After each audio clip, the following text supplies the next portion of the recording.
out your sheets? Some of it? Very little. Did you try to do it over the week? You did try. All right. Well, let's see how well you did.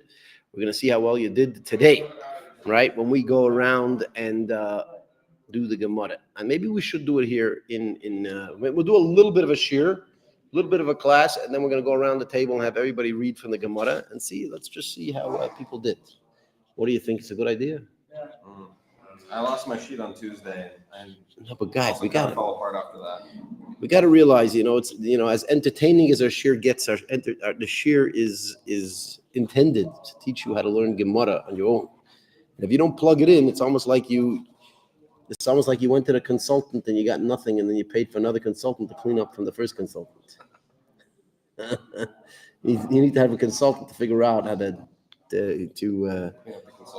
mitigate the damage of the first consultant, right? And the second consultant makes so much damage that you need a third consultant to mitigate the damage from the second one. Yeah. Can I know how to? All right. But yes, it's very important. By the way, when we have our class, very often I teach some of the logical, philosophical basis of the Gemara. But if you didn't plug it in, you didn't read it, it's not really grounding it. It's kind of like floating in the air, right? When you ground it, it brings it into your mind. You're going to remember it forever, right? So would you like to learn something that you're going to remember for one day, or something that you're going to remember forever? Forever and ever. Can I know? Good. Mashiach. Yeah. So let's read. We spoke in the beginning of the week about Rav Sheshes. Rav Sheshes, what did he do? What did Rav Sheshes do? Anybody? What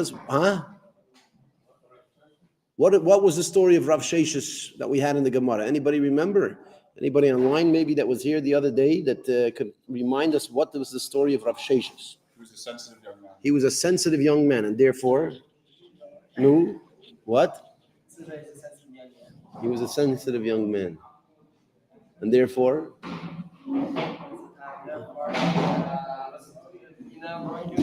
what? Yeah, he definitely knew Gemara. He was one of the authors of it. But what was the story of Rav Sheshes? He didn't eat. Very good. He did not eat.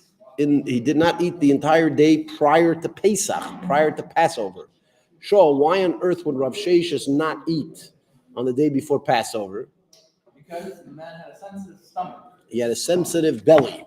That is according to the conclusion of the Gemara, but not according to the assumption of the Gemara. According to the assumption of the Gemara, why did he fast?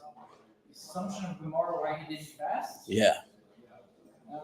Because you're supposed to enjoy eating the matzah, and so if he ate, he wouldn't be able to fulfill that obligation and enjoy the matzah. Oh, so in order that she should enjoy the matzah, it sounds really good. Unfortunately, it's incorrect. We said that the assumption is that he didn't eat it because he believed that you can bring the Pesach sacrifice in the morning. And he also believed that even though we don't have the temple, we're not allowed to eat in a time that we could potentially bring the Pesach sacrifice, because in a time where we actually have the temple and we don't have, and we eat, we may forget to do the sacrifice, or we may neglect to do the sacrifice. That was the assumption of the Gemara. Then the Gemara says, no, that's not why he fasted. The conclusion of the Gemara is that he fasted because he was worried about his appetite of eating matzah in the evening, and he felt that he was super sensitive, and if he ate a little bit, he wouldn't be able to eat for the rest of the day, even including the night by the Pesach sacrifice. Now comes the holy Tosfos over here, and the Tosfos says, Rav Sheshes have a Yosef Batanisa, he would sit in a fast. Now, there's a little bit of a problem with this. How on earth could Rav Sheshes fast when there is a rule that it is prohibited from fasting during the month of Nisan? The month of Nisan is the Jewish month. The Pesach falls out smack in the middle of Nisan. As a matter of fact, today is smack in the middle of Tevet.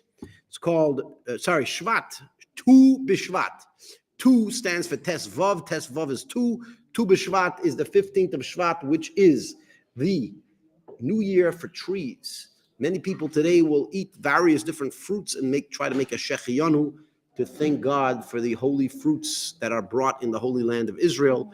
People outside of Israel very often thank God for the fruits. I don't know if they're holy, if they're fruits from outside of Israel, but they're fruits. You can make them holy by giving a blessing of God. Now, as I said, that there is a issue with fasting during the month of Nisan, as the Tosfos is going to bring very often side-handedly, not directly, but kind of side-handedly bring that this was the issue. Now, Tosfos, whenever he has an issue, whenever he wants to correct something, there's always a reason why he's going to correct it. However, sometimes you have to delve in to figure out what that reason is, because it's not always that clear. Sometimes it's hinted behind the scenes. Rav Sheshes have a Yosef Betanisa. Rav Sheshes would sit in a fast. The Tosfos says, Lav Dafke, not literally that he would fast on the day before Pesach. He would guard himself from eating. Now, there's a big difference between fasting and guarding yourself from eating. What is the difference between fasting and guarding yourself from eating? Bananas? What does bananas have to do with anything that we just said? I'm confused.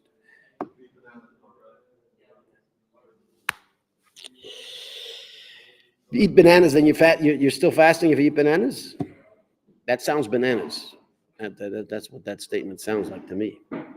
No, fasting means that you don't eat. Not eating means that you don't eat. So what does it mean he guards himself from eating, but he's not fasting? Huh? Where's our chat? Oh, here we go.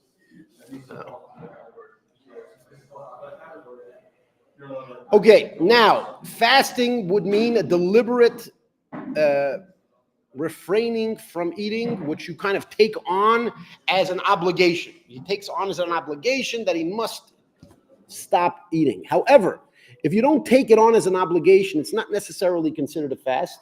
And since it's not necessarily considered a fast, even if you don't eat, what do you mean? I chose not to eat. It means I fasted? No. If you choose not to eat, it's not considered that you didn't fast. As a matter of fact, the Alter Rebbe, the founder of Chabad, other known as the Balatanya, the Rav, etc., the Litvak, he was known as the Litvak amongst the Talmidi Hamagid. They called him the Litvak. Yeah. Why do they call him a Litvak? Why did? Because he was a Litvak. The Alter Rebbe. The Alter Rebbe was a Litvak. What does that mean? What does Litvak mean? What does Litvak mean? From Poland. No. Lithuania. Litvak was Lithuania. Yeah. So he was from the Litvak area, and therefore they called him the Litvak. Yeah. I have a farmer online, one of the farmers that I know from New Zealand. He just said that he actually has bananas. I'm assuming he means he grows bananas, right? He's welcoming you to New Zealand. That's banana. Last time I was on his farm, he gave me three sheep to slaughter. We brought with us a shochet, a kosher slaughterer. He slaughtered three. The shochet slaughtered 3 of the sheep. Unfortunately, 2 of them were not kosher because of the things that were inside the body. They have to have. Yeah, there was problems with the lungs, and therefore they were not kosher. But one of them was kosher, and I took it home. It was really good. It was very good. No, I don't. That's why I just told you. We brought a shochet with. If I knew what a shech, why would I have to bring the shochet? I would do it myself. I love this guy's questions, by the way. Shmuel, I have to tell you that I really like, out of all my students ever, like the most interesting questions that come from you with your bananas and your. I said, we brought a shochet to shecht, and he's like, "Do you shecht? Why would I bring a shochet if I shecht?" What? Huh? Second opinion. Okay, good.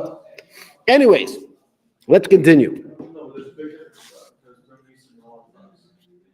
Yeah. Again, so I'm explaining to you. First of all, you kind of like derailed me from my story with the Alter Rebbe. Okay? The Alter Rebbe, the founder of Chabad, he had this tradition that on a fast day, he would only do mincha, the afternoon prayer. He would only do it if he had at least 10 people, a full minyan of people that were fasting, right? Whoa. If there was not 10 people that was fasting, he would look first. He wanted 10 people that were fasting to be in the minyan. It was a concept. You know, it's a fast day. You do special things. He Yeah, he wanted 10 people that fasted. Right? Does it make sense to you? Good. Now, one time there was exactly 10 people in the room, and the founder of Chabad refused to start mincha. And so they said, what's wrong? He says, we need 10 people that are fasting. And they're like, well, we asked everybody. Everybody said they fasted. And that's it. And they asked a second time. They asked a second time, and they literally went around, are you fasting? Yes. Are you fasting? Yes. Are you fasting? Yes. Everybody said yes. There's 10 people that are fasting. They go back to the Alter Rebbe, and they don't know. So the Alter Rebbe actually pointed to a particular guy and said, what about him? And they said, well, he said he's fasting. And the Alter Rebbe says, no, he's not fasting, he's starving. He says, he's not fasting, he's starving. So they asked this particular individual, they said, what's going on? They knew something was wrong. They found out that this person had a particular disease, and the doctors of the time told him that it would be dangerous for him to fast, and therefore, according to halacha, he was prohibited from fasting. But he decided to fast anyways. And the Alter Rebbe was basically saying, that's not a fast. It's not a fast. You're starving, but you're not fasting, because fasting, at least the way we say a tzom, a fast, in Judaism is a very holy thing. And it's something that you take upon yourself, that you're going to fast, and it's an obligation, and it's kind of like you take on this particular reality, right? But if a person's not eating, doesn't mean they're fasting. So the Tosfos essentially is saying something very interesting, that Rav Sheshes, even though he was not allowed to fast during the month of Nisan, perhaps he wasn't fasting, he was just starving, he just didn't eat. He wasn't fasting, he just wasn't eating, right? Somebody asked me, how do you grow your beard so long? You know what I told him? I said, just don't shave. That's it. I don't grow my beard. I don't put chemicals into my face to make sure it grows bigger. I just don't cut it and zell. The same thing, fasting is like an active fasting, and not eating is okay. You're not eating, so what? Doesn't mean you're fasting. All right? Good. Let's go weiter. You ready to go weiter? Let's go. So the Tosfos says, possibly he was not, he just wasn't eating, he wasn't fasting. Inami, or also he says, or you may suggest that he did accept on himself an actual fast.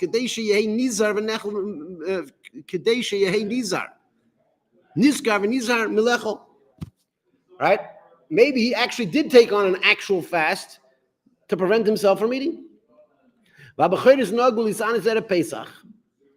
And the Bechores, the firstborns, they actually have a minhag, a tradition to fast the day before Pesach.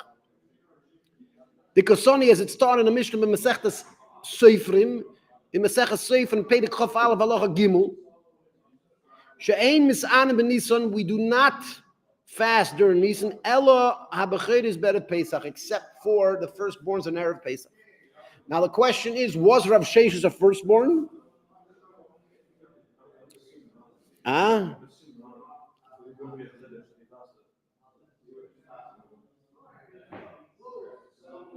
Right? It wouldn't be a chiddush that they fasted. Why would we be telling it? What it could be suggesting, and this is kind of a subliminal message, right? That it may be suggesting that since the firstborns fast on Erev Pesach, therefore it kind of opened the door that anybody that wanted could fast on Erev Pesach. Perhaps. I think that might be what Tosfos is hinting to. Now, as you see in the end where it tells you you're not allowed to fast during Nisan except for Erev Pesach, now you understand why the Tosfos even brought this concept to begin with. You're asking, what does he care if Rav Sheshes actually fasted, didn't fast, was starving? Mr. Crayon over here that we had from yesterday, he says it doesn't make sense if you're not eating, you're fasting. So he's a simple person. I don't know, Jewish, not Jewish. I was going to say a simple Jew, but I don't know if he's Jewish. But he's a simple person. He says, listen, if you're not eating, you're fasting. So, well, when you welcome to the world of Judaism and the Talmud, no, just because you're not eating doesn't mean you're fasting. Fasting would be to deliberately determine that you're not going to eat that entire day as some type of something, right? Not just that you're like, oh, I don't want to eat today because I might be hungry tomorrow or in the night. Right? It has to be kind of like something you took upon yourself, right? Again, it might not actually be the official English translation, But who cares about how the official, Webster, Mrs. Webster, I don't know, Mr. Webster, they get to decide what the English words mean? Chutzpah. We can decide what the English word means. We determine that doesn't mean fasting. It's a deliberate thing. He says he's a single person, not Jewish. Can I know how to? I don't know why single has to do with not Jewish. There's also single Jews too. But he could be a group of people. Huh? He Oh, you're saying it could be a group of people. Or he could be a non-human intelligence. Or it could be an AI maybe. Right? But an AI wouldn't not be Jewish. They He would. also could be a They hive wouldn't mind be of Jewish. smaller But intelligences. huh? He could be a hive mind of smaller intelligences multiplying together to create a larger intelligence. It sounds very interesting. I don't think it's likely that that's true. I think he's just a regular human being that's apparently single. Maybe needs to find a match, and he's not Jewish. There's a lot of people. Most people are not Jewish. It's true. Most It's people. true. They're kind of the main thing in a way. Yeah. Yeah. Anyways, most humans are not Jewish. You know that? I know. Can I not? They went in India. They asked in India. They said they went to a particular person in India. They asked him, "How many Israelis do you think there are?" The guy's like, "I don't know." They asked him again. No, just kind of guess approximately how many Israelis do you think there are in Israel? I can't tell you. I don't know. So they tell him, "Okay, I'll tell you. There's 8 million Israelis in Israel." And the guy says, "You're a liar." He says, "Why?" He says, "There's 12 million in India." 12 million. Israelis. There's 12 million Israelis in India. Yeah, not. Could be true. Okay, he actually says he is Jewish. Oh, he is Jewish. First he says, but a single. Oh no, he says, but I am Jewish. I thought he said I'm not Jewish. See, I misread it. He is Jewish. Mr. Crayon's Jewish. We should invite him. He should come to the yeshiva. He should come learn in the yeshiva. What's he sitting there online? He should come here in person, study in the yeshiva, learn the Talmud. Why is Come to the castle and get holy. Yeah, you should come to the castle. The yeshiva we're in, we call it the castle because it looks like a castle. You want to show them the stairs over here? Show them the beautiful stairs here. Just a little bit. Why not? Show the beautiful castle over here. This is mamish like a castle. Oh wow! Look at this. Huh? It's like a castle. We're in a castle here. Can I know that? All right. Good. Yeah, it's really like a. It is. We're learning in the castle. Can I know how to?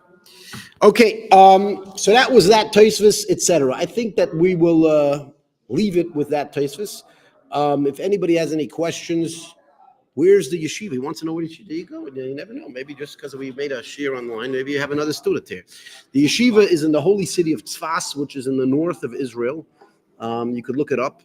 They recently changed the official English spelling to Zefat, Zefat. It used to be Safed.